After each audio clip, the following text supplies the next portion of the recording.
नमस्कार, जोहार और आप देख रहे हैं वाईबीएन बिहार झारखंड।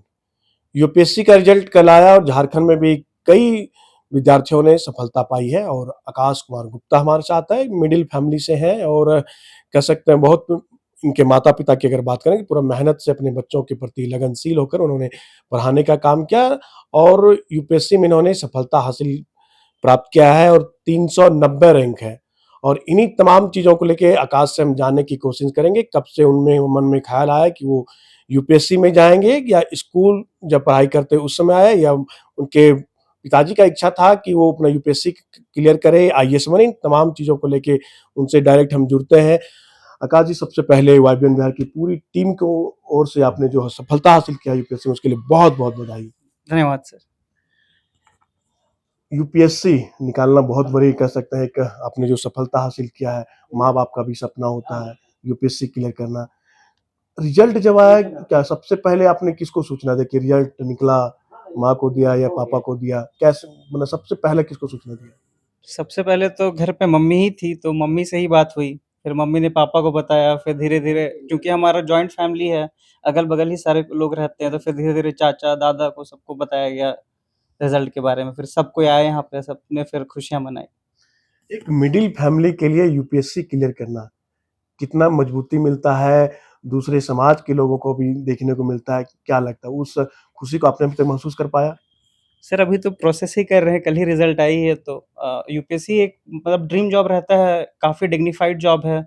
तो पता तो था इसके बारे में, झारखंड-बिहार का पृष्ठभूमि रहा है, तो पता रहता है कि ये क्या एग्ज़ाम है। पर शुरू से रुझान वैसा रहा नहीं था, वो इंजीनियरिंग जब कर रहे थे, तब इसके बारे में पता चला था। फिर जब जॉब कर रहे थे, तब कुछ और पता चला, सोशल मीडिया से पता चला कि ऐसा भी होता है, क्या-क्या प्रक्रिया है। फिर जॉब करने के बाद लगा कि अब एक कदम उठाना चाहिए। इधर रुझान था मेरा शुरू से ही इस सब्जेक्ट के प्रति, तो फिर मैंने 2024 से सोचा कि इसके प्रति फुल फ्लेज्ड प्रिपरेशन करना चालू करता हूँ। इंजीनियरिंग से पहले भी मन में ख़्याल था कि हमको यूपीएससी क्लियर करना है या इंजीनियरिंग के बाद आपको ये ख़्याल आया कि हमको यूपीएससी में जाना है? नहीं, नहीं, ये ख़्याल मेरे को इंजीनियरिंग करते-करते ही आया था, उससे पहले ऐसा कोई विचार था नहीं। पहले चूँकि साइंस मैथ थोड़ा ठीक-ठाक था, तो लगा था पीसीएम लेके इंजीनियरिंग कर लेंगे। फिर इंजीनियरिंग कॉलेज में भी हो गया था, तो ठीक था। बट वहाँ पे जैसे इंजीनियरिंग कॉलेज में जाते हैं, तो बहुत सारा एक्सपोज़र मिलता है। फिर बहुत सारे लोगों से पता भी चलता है कि मतलब इसके थ्रू इस फ़ील्ड पे भी जाया जा सकता है, काफ़ी सारे ऑप्शंस हैं। तो बस एक्सप्लोर कर रहा था, तो फिर लगा कि हाँ, इंटरेस्ट है, तो एक एक मौका एक बार देख के देख सकते हैं। आज के समय में सोशल मीडिया बहुत कहीं ने स्ट्रॉन्ग माना है उसको, कई लोगों ने मिसयूज़ भी किया। क्या लगता है सोशल मीडिया कितना ज़रूरत है? या नहीं तो क्या आप पूरी तरह से उससे कटे-कटे रह गए? इंस्टाग्राम हो, फेसबुक हो, लिंक्डइन हो, इस तरह कई तरह की चीज़ें हैं, तो उन चीज़ों को आपने यूटिलाइज़ किया कि आपने पूरी तरह से इन सब से दूरी बना ली? नहीं, जब इंजीनियरिंग में थे तो बहुत ज़्यादा ही यूज़ कर रहे थे मतलब इन्फॉर्मेशन के लिए भी और डिस्ट्रैक्शन तो होता ही है।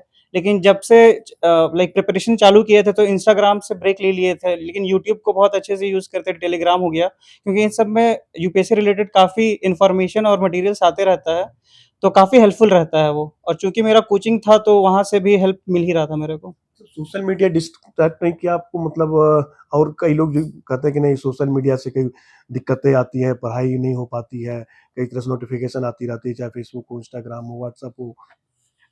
चूँकि आज का जो डिजिटल एज है आप कट ऑफ पूरे तरीके से रह नहीं सकते हैं। आपको अपने आप को मतलब वो डिसाइड करना है कि आप क्यों यूज़ कर रहे हो, कितने लिमिटेड टाइम फ्रेम के लिए यूज़ कर रहे हैं। तो टोटली कट ऑफ हो जाएँगे तो बहुत सारी चीज़ से हम लोग पीछे हो सकते हैं। तो एक जुडिशियस वे पे यूज़ करेंगे तो हाँ, उसका भी जो फ़ायदा है वो सबको यूज़ करना चाहिए।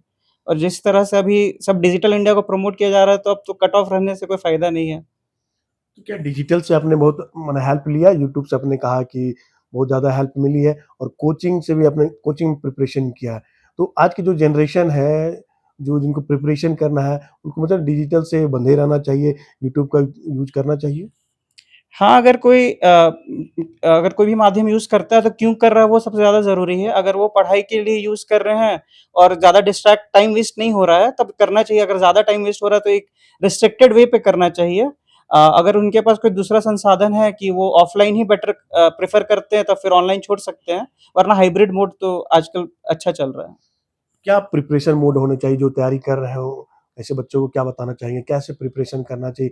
कितना समय देना चाहिए? अब ये तो हर बच्चे पे डिपेंड करता है कितना समय देना आपका क्या चाहिए। प्रिपरेशन मोड था? उम, आपने मेरा जो था, मैंने तो ऑफ़लाइन कोचिंग लिया था, लेकिन साथ-साथ मैं यूट्यूब से जैसे करंट अफ़ेयर्स हो गया या न्यूज़ हो गया, कुछ न्यूज़ का एनालिसिस हो गया, या फिर कुछ चैनल्स है जैसे like environment related, wild life related, वो फ़ॉलो कर रखा था, तो कुछ-कुछ शॉर्ट्स आता था, तो उससे रिलेटेड देखते थे, तो कुछ एंटरटेनमेंट भी हो जाता था और कुछ नॉलेज गेन भी हो जाता था। तो मैंने तो हाइब्रिड ही रखा था। मेजरली फ़ोकस ऑफ़लाइन था, लेकिन मैंने यूट्यूब का अच्छे से यूज़ किया था। तो बच्चे लोगों को कैसे-कैसे प्रिपरेशन करना चाहिए? वो कैसे मतलब 24 घंटे समय तो 24 घंटे ही होती है। तो उसमें उनको कितना समय बचाना चाहिए? किन-किन चीज़ों पे फ़ोकस करना चाहिए?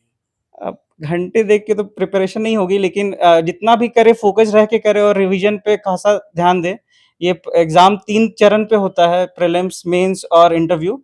प्रीलिम्स की एक अलग तैयारी होती है, लाइक उन पे होता है कि एमसीक्यू आपको मार्क करना है, टाइम क्रंच भी रहता है। मेंस कंटेंट के साथ-साथ स्पीड का भी गेम है, और इंटरव्यू तो वो वही होता है कि कौन कितने अच्छे से प्रेशर हैंडल कर लेता है। तो इन तीनों चीज़ों को जो बैलेंस करके आगे बढ़ेगा, उनके लिए थोड़ा आसान हो जाएगा रास्ता। मिडिल फैमिली के लिए क्या पैसा कितना इम्पोर्टेंट होता है? पैसे तो खर्च होते हैं प्रिपरेशन में। क्या जितने लगनी चाहिए कि जो डिजिटल के आने से पैसे में बचत हो पाती है? ये तो बहुत बड़ी सवाल है, क्योंकि दिल्ली में रहना और वहाँ पे पढ़ना एक काफ़ी खर्चीला चीज़ है। चूँकि मैंने जॉब कर रखी थी, तो थोड़ा फाइनेंशियल बैकअप था मेरे पास, सेविंग्स यूज़ कर सकते थे। अगर किसी के पास संसाधन है तो वो जा सकता है, और किसी के पास नहीं है तो ऑनलाइन आजकल बहुत सारा कुछ बहुत कम पैसों में भी अवेलेबल है। तो जिनके पास नहीं है, वो उनके थ्रू भी अच्छे करते हैं, क्योंकि मैंने रिज़ल्ट्स देखा है ऐसे बच्चों का जो प्योरली ऑनलाइन रहे हैं और खुद से निकाल लिए हैं। तो दोनों वे पे आप जिसका जैसा सामर्थ्य है वैसा वो लोग कर सकते हैं। आकाश आप घर पे आते हैं, घर में कितना सपोर्टिव मिला माँ का, तो पापा का या और आपकी फैमिली का, इसका कितना सपोर्ट होना ज़रूरी है? मोरल बूस्टर का अगर कहा जाए तो? नहीं, नहीं, फैमिली का तो सपोर्ट बहुत ज़्यादा ज़रूरी है, और जैसे मैंने बताया कि मेरा जॉइंट फैमिली है, तो मेरे माँ-बाप के अलावा मेरे चाचा, भैया सबने अपने सामर्थ्य से जितना हो सकता था हर पढ़ाई के पड़ाव पे मेरा मतलब एक गार्डियन बन के सपोर्ट किया है उन्होंने। तो और क्योंकि यूपीएससी काफ़ी अनसर्टेन जर्नी है, कुछ भी हो सकता था, कल आ भी सकता था और नहीं भी आ सकता, किसी को कुछ पता होता नहीं है। तो जब टफ टाइम आता है, तो ये गार्डियन ही रहते हैं जो सपोर्ट देते हैं, कि जो हौसला और सपोर्ट का बात होता है, वो इनका एक बहुत बड़ा रोल होता है। तो आपने फर्स्ट अटेम्प्ट में निकाला जो यूपीएससी क्लियर किया है, तो उसके लिए प्रिपरेशन साथ में होना चाहिए। इंजीनियरिंग की जब आपने ब्रेक लिया, ठीक है, उसके बाद आपने 2022 से स्टार्ट किया, ज 24 से स्टार्ट 24 से आपने स्टार्ट किया, मतलब लगातार आपने कंटिन्यू उसको रिवीजन किया और जो भी सपोर्ट मिला उसके बाद से आपने किया। जी, मैंने तो इंजीनियरिंग के बाद जॉब किया, क्योंकि जॉब करना भी था। एक लगा था कि इतना सारा पढ़ाई-लिखाई हो गया है और एक अपॉर्च्युनिटी मिल रही है, तो एक बार कॉर्पोरेट फ़ील्ड को भी एक्सप्लोर किया जाए, वहाँ पे क्या हो रहा है, कैसे हो रहा है, तो वहाँ पे भी काफ़ी अच्छा एक्सपीरियंस रहा था मेरा। उसके बाद मैंने डिसाइड किया था कि फुल फ्लेज्ड ही एक बार मौका 1-2 अटेम्प्ट दे के देखते हैं, कैसा है, कैसा नहीं है। तो उस सेंस में मैंने 24 में छोड़ दिया था, फिर कोचिंग लिया और फुल फ्लेज्ड इस पे ही तैयारी किया था। तो मेरा गोल वही था कि जो कोचिंग में पढ़ाया जा रहा है, उसको पढ़ना और रिवाइज़ करना है और फिर क्वेश्चंस लगाने हैं पीवाईक्यू। एक तो ऐसा समय क्या झारखंड ज़ोन आपको सिलेक्शन करने का मिला, ऑप्शन मिला क्या कि झारखंड ज़ोन में रहेंगे या झारखंड से आउट? नहीं, नहीं, मेरा जी। फर्स्ट प्रेफ़रेंस जो होम था वो झारखंड ही था। तो अगर मौका मिला तो झारखंड में ज़रूर सर्व करेंगे, पर अगर कहीं और भी मिलता है तो वही डेडिकेशन के साथ सर्व करेंगे फिर। झारखंड में तो फर्स्ट चॉइस रहेगा। फर्स्ट होम प्रेफ़रेंस में मैंने झारखंड को यस भरा था। तो अगर मौका अगर जो वैकेंसी रहा तो और मेरे को जो रैंक मिला है उस पे मिला, तो मैं झारखंड पे सर्व करने को तैयार हूँ। चलिए एक अंतिम सवाल रहेगा, जो नए बच्चे प्रिपरेशन कर रहे हैं, उनके लिए क्या आप मैसेज रहेगा, उन बच्चे कैसे तैयारी करें?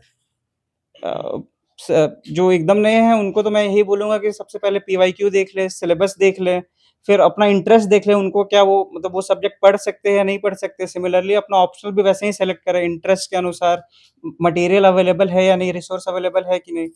उसी के बेसिस में डिसाइड करें करना है कि नहीं, और फिर वही है कि पढ़ें और रिवाइज़ करें। जितना ज़्यादा रिवाइज़ और जितना ज़्यादा वो लिखेंगे, उतना ही स्पीड अच्छा होगा। बस यही है। ये हमारे साथ आकाश थे, उन्होंने यूपीएससी के बारे में बेहद विस्तृत रूप से जानकारी दिया कि जो नए बच्चे हैं, जो मिडिल फैमिली के बच्चे हैं, वो कैसे तैयारी करें और डिजिटल को लेके कैसे यूज़ करें। डिजिटल एक अच्छा माध्यम इन्होंने कहा है कि जीएसओ कई ऐसे प्रिपरेशन होता है जो कह सकते हैं डिजिटल के माध्यम से उन्हें ज़रूरत भी होता है और कह सकते हैं उसका हेल्प भी लेने के लिए इन्होंने अपने तरफ से कहा है कि डिजिटल जो एक ऐसी मजबूत स्तंभ कहा जाता है, वो यूपीएससी के लिए बहुत महत्वपूर्ण उसका स्थान है। और जो नए बच्चे हैं इनके वीडियो ज़रूर देखें और उनसे कह सकते हैं एक तरह से वीडियो के माध्यम से आप जो इन बात इन्होंने कहा है उनको अमल करें और अपने जीवन में लाएँ अगर आप यूपीएससी क्रैक करना चाहते हैं तो। सहयोगी निहित के साथ मनीष झा, वाईबीएन बिहार, झारखंड।